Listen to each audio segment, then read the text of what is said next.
بسم الله الرحمن الرحيم تبارك الذي بيده الملك وهو على كل شيء قدير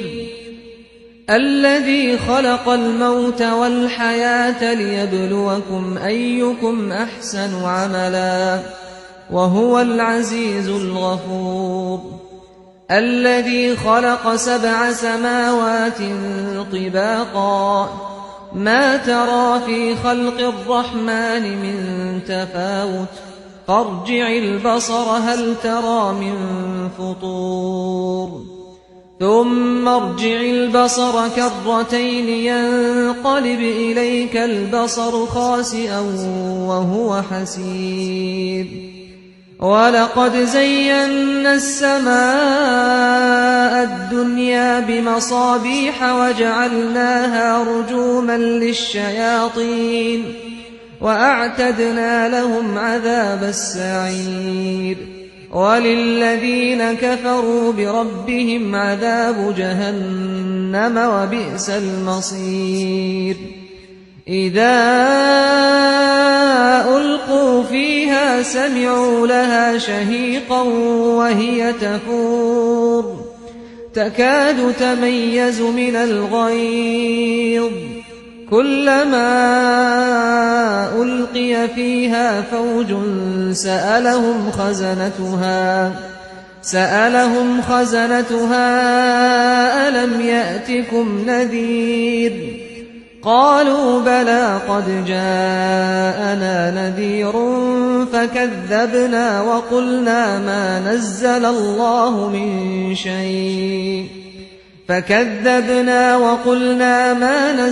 الله من شيء إن أنتم إلا في ضلال كبير وقالوا لو كنا نسمع أو نعقل ما كنا في أصحاب السعير فاعترفوا بذنبهم فسحقا لأصحاب السعير إن الذين يخشون ربهم بالغيب لهم مغفرة وأجر كبير وأسروا قولكم أو اجهروا به إنه عليم بذات الصدور ألا يعلم من خلق وهو اللطيف الخبير هو الذي جعل لكم الأرض ذلولا فامشوا في مناكبها وكلوا من رزقه وإليه النشور أأمنتم من في السماء أن يخسف بكم الأرض فإذا هي تمور أم أمنتم من في السماء أن يرسل عليكم حاصبا فستعلمون كيف نذير ولقد كذب الذين من قبلهم فكيف كان نكير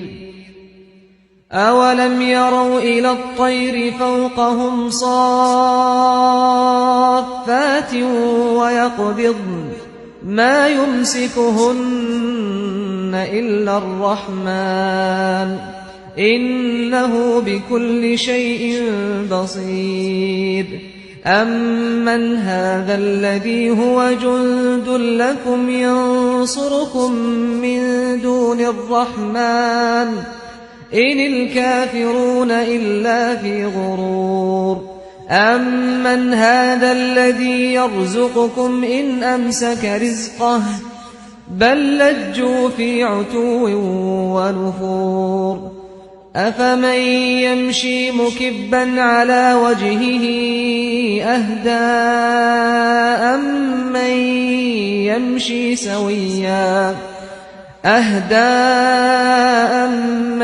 يمشي سويا على صراط مستقيم قل هو الذي أنشأكم وجعل لكم السمع والأبصار والأفئدة قليلا ما تشكرون قل هو الذي ذرأكم في الأرض وإليه تحشرون ويقولون متى هذا الوعد إن كنتم صادقين قل إنما العلم عند الله وإنما أنا نذير مبين فلما رأوه زلفة سيئت وجوه الذين كفروا وقيل هذا الذي كنتم به تدعون قل أرأيتم إن أهلكني الله ومن معي أو رحمنا فمن يجير الكافرين من عذاب أليم قل هو الرحمن آمنا به وعليه توكلنا فستعلمون من هو في ضلال مبين قل أرأيتم إن أصبح ماؤكم غورا فمن يأتيكم بماء معين